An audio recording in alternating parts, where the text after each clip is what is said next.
Hey everyone, this is Austin Schur here with We Write About Music, and today I'm so happy to be speaking once again with George Jano of George Jano and The Feels. He's released two new singles, one called Rocking Horse, one called Solo. They are about to release on a new record called Under the Sun Volume 2, and I'm super excited to have him back on. How are you? Thank you for being here. What's going on? I am good, Austin, and thank you for having me back. I'm happy to be here, happy to be talking to you and following up with you again. A real pleasure, I gotta say. Yeah. What's new in the life of George besides music? What's happening? Well, that's it's been all music recently, you know. Okay, So I yeah, could nothing say, wrong with that. yeah, newfound inspiration, I guess. I would say there if it's not just music, it's film now too, because I just did Nice. a music video for Rocking Horse, which is new. There's a big Awesome. rocking horse behind me, which I thought well, I was going to address later, but it's well, Very nice. but yeah.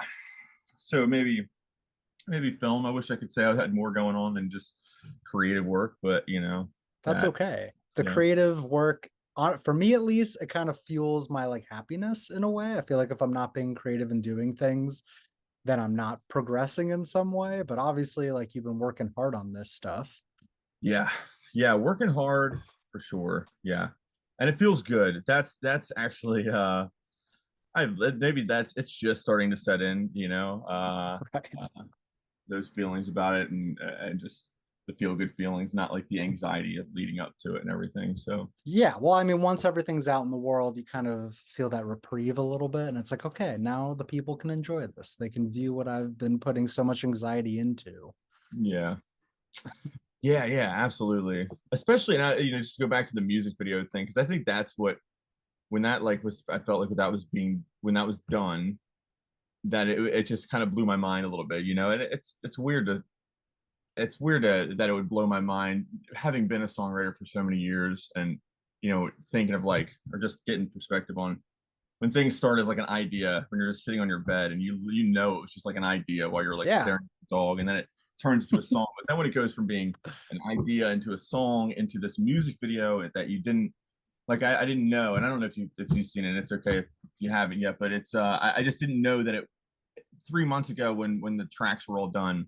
I just didn't know that this music video would be here with it, and so that's when I think it started, the feelings of like, oh, this is just the feel good feelings of having gotten done something that I only had felt anxiety about before, before it was done. So, Right. Well, what do you think is more complicated, making the song or making the music video? Kind of like fulfilling your vision of what you think the song is about. well, that's a good question. I think the music video was more fun at this level, right? Yeah, of Um, course. I think it was more fun, just like the little things that we got to do on set at a very DIY level. Sure. Was more fun. Your question was what I like more, right? Yeah, Um, what do you like more? What like I guess difficulties between the two? I think it's like a chicken and the egg scenario where I don't think, I get Sure. with the film stuff, like, the music came first, and so that's there. But I think there's the added aspect of, well, at least with this, having to see myself on film. So I did all the editing myself, which I'm Yeah. not a good music editor, um, or engineer in that degree. And I always try to limit how much I'm staring at screens. But there was just something that was a little bit more easy about editing film than editing music for me. I understand that. Maybe there's just like a bit of a lightheartedness to it, and being able to like see everything in front of me as opposed to it being like more of like this oral type of experience where it's not physically in front. I mean, they look like tracks on a screen, but it's not like you're looking at film and editing it from that perspective. So I would say the film, at least the state of mind that I'm in right now, as a 20-year musician and as a very novice, like 4-month-old filmmaker, it's the film right now. That's what I'm loving. So I would go Nice. with it. Yeah. Love it. I want to talk about these songs a little bit. Both are fantastic, as I mentioned before we started recording. They Yep. just have like a really feel good, laid back, easygoing quality about them. But like the singer songwriter musicianship is very upfront. Like you're focused on the lyricism, yet the Yeah. instrumentation doesn't take a back seat. Like there's more than enough going on to sort of pique your interest, which I love about it. It's easy listening and it kind of puts a smile on your face, which when I'm listening to music, that's all I can really ask for. When you were writing these songs, what inspirations did you find? Like, what happened in your life that led you to these two? Well, let's, if we're talking solo and Rocking Horse, let's go to Rocking Horse first, because that is one that actually, and if we're talking about all of Under the Sun Volume 2, just to say, so the latter three tracks were all older songs that I had not written in the recording process. Okay. Solo and Too High. Solo is part one of a two-part song. Right. Um, those were written in this recording process, were responsible for a crash at one point that required all of the stuff to be re-recorded. Okay. Um, so Solo being more recent, and I'll come back to Solo, but Rocking Horse. In the music video, there is a home that I'm walking up to in the first couple scenes of it. That is my childhood home. I Nice. literally wrote this song sitting in a on the bed in a bedroom that I was sharing with my two brothers up to the age of like 15 and a half years old. Sweet. And lyrically wrote this song. It was kind of sweet. It's, it's a small house, but Of course. uh, but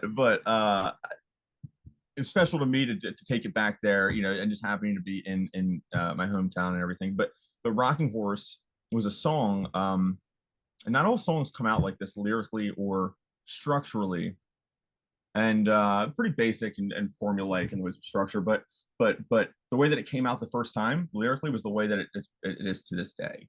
Mhm. Um, with some added stuff that I did with the guitar work and the bridge. Of course, now I play harmonica, so I wasn't doing those back then.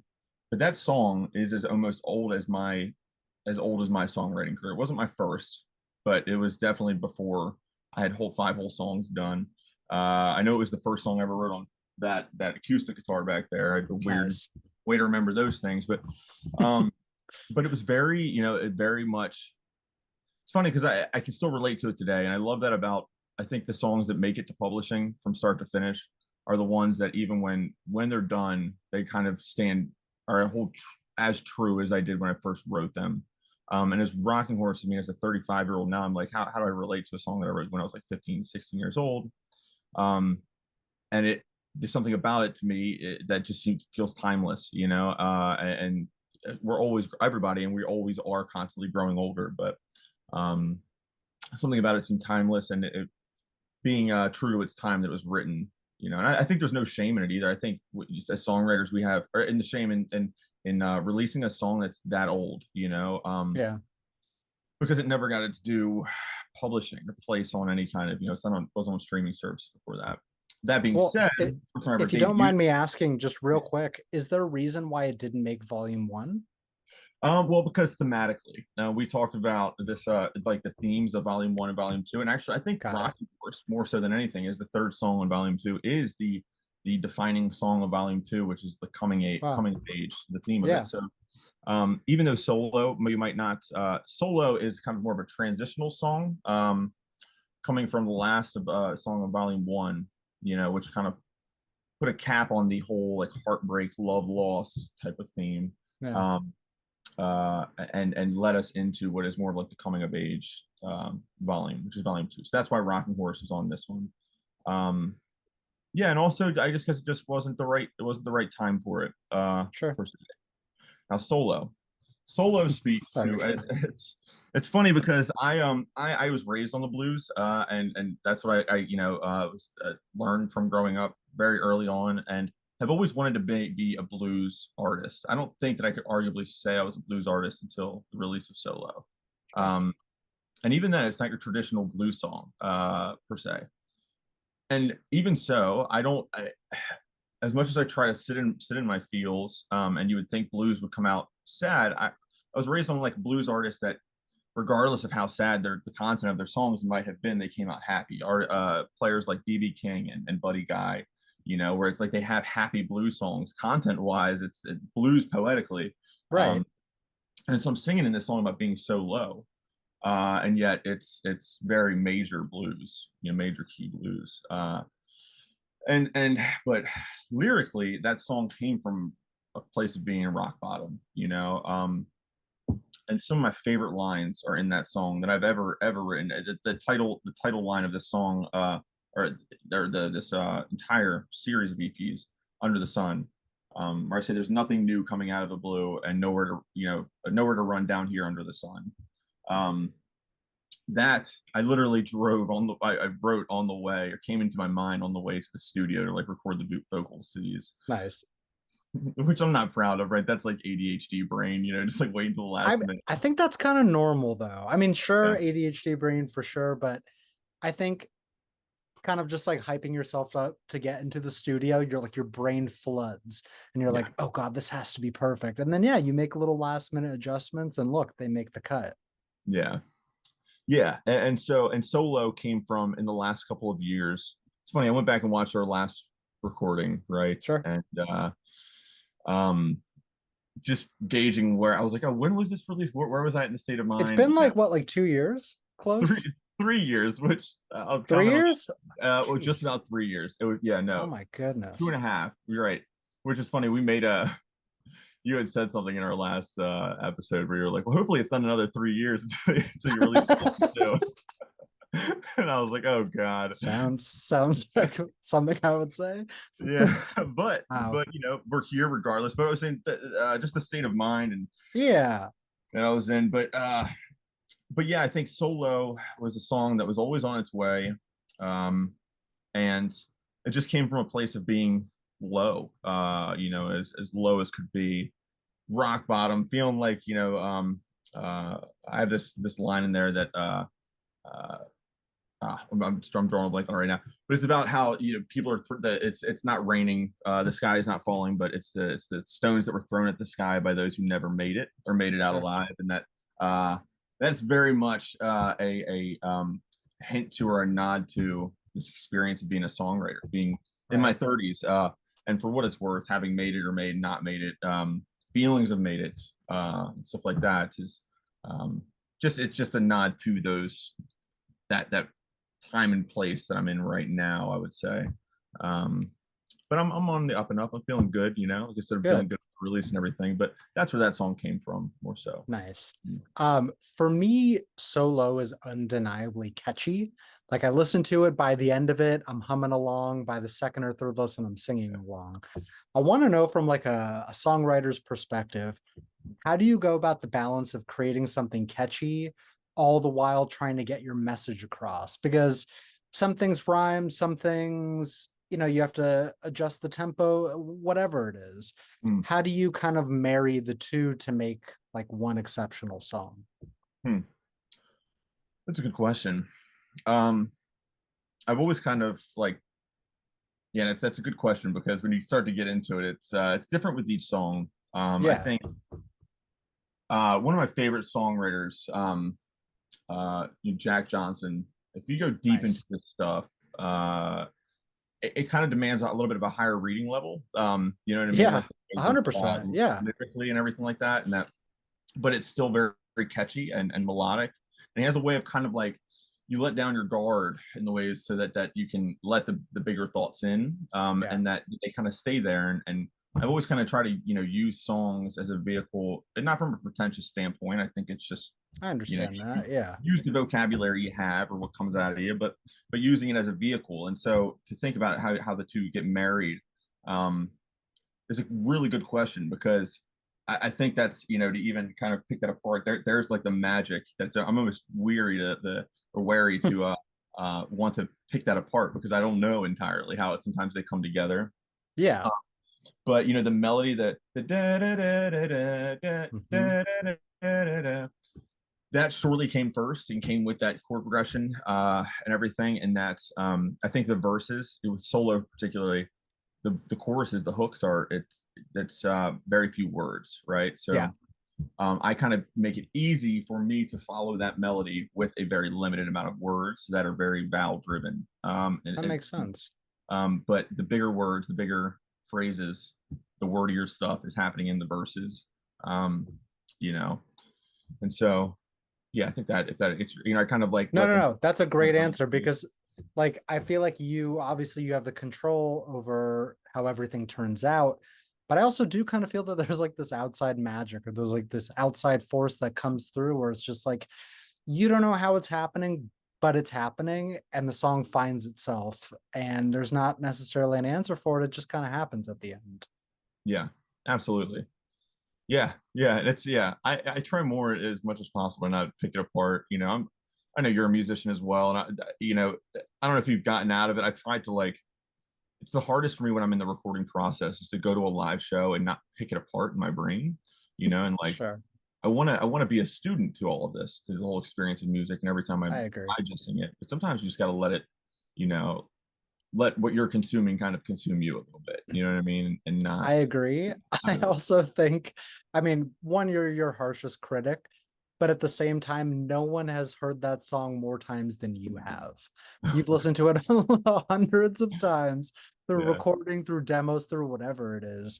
yeah, And the more you listen to something, the more you nitpick it. And so it's very easy to second guess yourself and just be like, what am I thinking? Should I just go for it? Should I, like, what is happening? And then you do yeah. it and you kind of just have to solidify at some point. hmm Yeah, absolutely.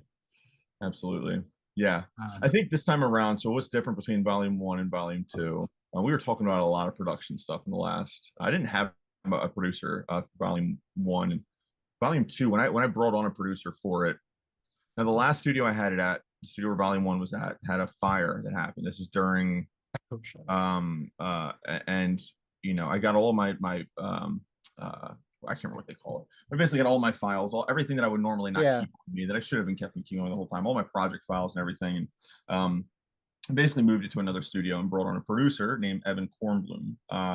And I can't put a price on how valuable it was for me. No, Somebody who has like, indecision will get all the way to the finish line and it will stop with indecision to have somebody else holding the knife, in that regard, I understand. and be like, no, you're going a little bit crazy, and this is good, and somebody who you trust, their opinion through the process. It's so helpful to have, Um, and so I don't know if I could have done it without them in that regard. I'm no editor, and I will say that through and through. At least when it comes to music, I think I'm a music video editor now, but not with music. Newly appointed. Yeah, but not with music, and that helps so much. And I think if I had a line that sounded silly or that it didn't make sense, Yeah, I think he would have scrutinized that as well. I think I came in with everything pretty sound. It was written. It was pretty sound.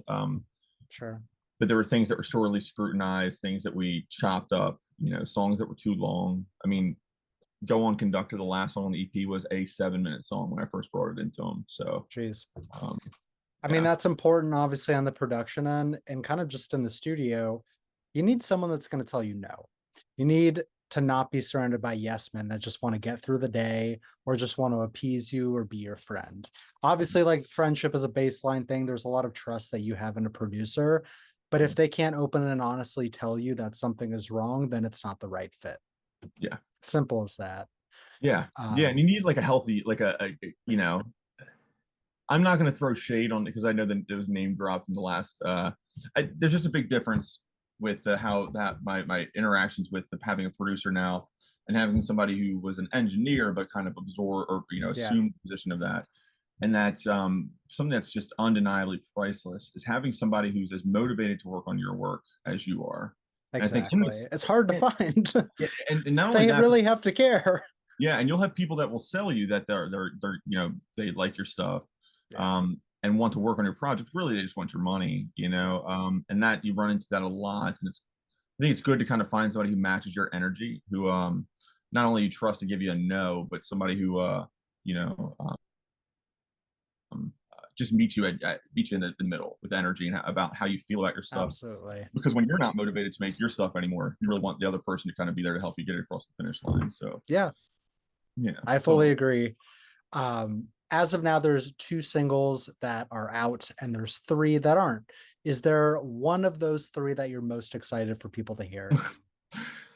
Yeah, I think so. I think it's Yeah, it's okay. it's it's too high for sure. It's too high, which is the song that I would say is the reason that volume two crashed at one point, and I had to bring in record things, bring in a producer. It was at one point there's a follow up to, and I'm not going to give too much about it. I'd like to kind of like save it for the reason why I'm most excited about it is the first song that I had ever co-written with somebody else. Okay. Dylan Vessel plays trumpet on the track, and I'm most excited about that, which I hadn't done it in years before, but most excited about that one because it is a follow up song to Solo. and for me, it's the newest and freshest one out of all of them. Sure. Um, but yeah, I would say Too High. I would say Sticker. I know because I've toyed with the idea of releasing that early, releasing it before all the other songs. So I think that's the one I'm most excited about for sure. Very cool. Listen, Yeah. you can't, I mean, my personal opinion here, but I don't think that it's smart to release what you consider the best song is as the lead single, because Yeah. people might find it to be the best, and then you might kind of tamper expectations as the other songs come out. There's Yeah. nothing wrong with that. Yeah, for Um, sure. I have a couple more questions for you. I want to know, so this record comes out the 20th of September. Yeah. Very soon. We're like 3 weeks away to the day. Mhm. What is the plan for afterwards? Do you have shows? Is there more press things lined up? Um, What do you want to happen? so one or two more radio appearances. I kind of want to let the music do a little more of the talking for itself. Cool. Now Volume One is going to be re-released. And Nice. Okay. yeah, I want to jump into real quick just because I really trust the producer. I want the mixes to kind of all be matching before, like we haven't printed the CDs yet, but the mixing and the mastering that came from Evan Kornblum and then the mastering from Randy Leroy was just so nice that I'm like, Volume One, Volume Two is going to be re-released or released under George Jano and the Feels. Volume One is going to be reproduced and re-released, not with much done to it, but It's okay. and that's when as that comes out, that'll probably just come out as all five again all at once, instead of trying to tease that out. But volume three, rolling into recording volume three and recording the initial scratches and things like that for volume three, it's probably going to be ways of creation wise what I'm doing in the studio. Just working through the tracking for all that with all the other instruments. Cool. But playing the shows with the Feels. I guess this is going to air on Sunday coming up. So we have two shows coming up leading up to the release, and that's at Mother's on the 7th, and that's in near Annapolis, Maryland, and then High Tops, which is just north of Baltimore, on Cool. the 14th. And then yeah, so just working on stuff with Volume Three, getting Evan going on the reproduction of Volume One. I'm not going to say that I'll be going out by the end of the year, but surely by the end of by spring of next year. So, and then volume three, hopefully. Sweet. I don't make too many promises here. I made promises. I was like, 3 years from now, we'll be having the same conversation. yeah. I hope Um, not. But so, but art yeah, doing takes that whole thing, time.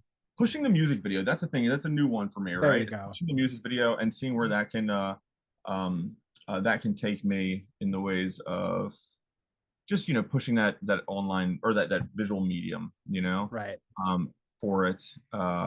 As much as I've spent so many years with the song and I'm ready to move on from it, not making a music video and not like pushing it out to people to share it with Sure. people being foolish. So I think what you'll be seeing online from me is that. But other than that, just doing the whole thing, just trying to keep it up, hoping that another lockdown, another fire, another crash, none of those things kind of stunt the release of any other new music. So I don't want to say anything. I don't want to jinx it, but we'll yeah, see. yeah. Um, I just want to know for my own personal knowing, but like as someone who dabbles in, film editing and stuff like that, what are some things that you found helpful along the way in actually getting everything together?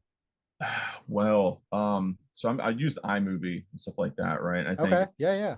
um, iMovie is to I don't even know the bigger. I don't know because I haven't done Like Pro Tools. Premiere Pro. Premiere, all those things. I always see iMovie and GarageBand as like they're user friendly versions, right? Like I Oh, think they're 100%. DIY. So if you're approaching this from a beginner standpoint, there's no better way to do it than that. Now, that being said, what's really helpful for me, like and shout out to my two friends and also other independent artists, is reaching out to your colleagues and asking them what worked for them. There you My go. friends Anthony Fergia and Lenny Black both reached out to them. I was like, hey, you guys made great music videos on your own. What did you do it? Do you have any pointers? And they gave me just like the basics. They're like, where you're shooting in 4K and shooting in portrait mode, and make sure you do this, and this, to the timing of your when you're syncing it up, and all of that information that they gave me is also available on YouTube, stuff Oh like that. yeah. So when you have questions and when you're learning through the whole process, I didn't hesitate to just go right to YouTube and hear what other people had to say. And I do it about 20 times a day, yeah, and it's the most helpful thing out there. Yeah, and I would say all of that. Now, film is a funny one. It's you need other people to help, right? And like geez Whiz, sorry about all that. It's okay.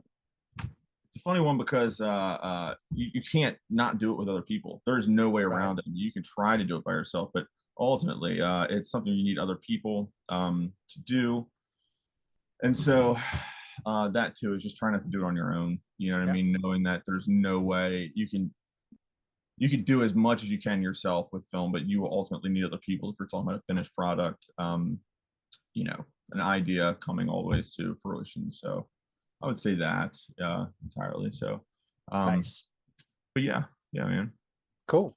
And then lastly, I just want to know about this record. Is there anything that I didn't mention or talk about that you feel is really important for someone to know before they listen? Absolutely. I kind of want to give the shout outs to the people who deserve it. So and Yes, the please places do.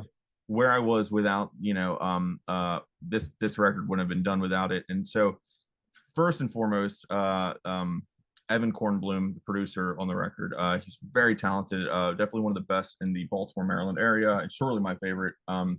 And so check out him at Stages Music Arts. It's also a great studio here that puts out a lot of independent music, a lot. Cool. And so, but Max DiVincenzo, the guy who did the drums on Rocking Horse Solo and Too High, he is played drums with me out in Colorado. He has a company called Fox Tracks Music, which has done a lot of charity work Sweet. and a lot of great things, especially in wildfire relief in the state of Colorado. And so go support him. That's Fox Tracks Music.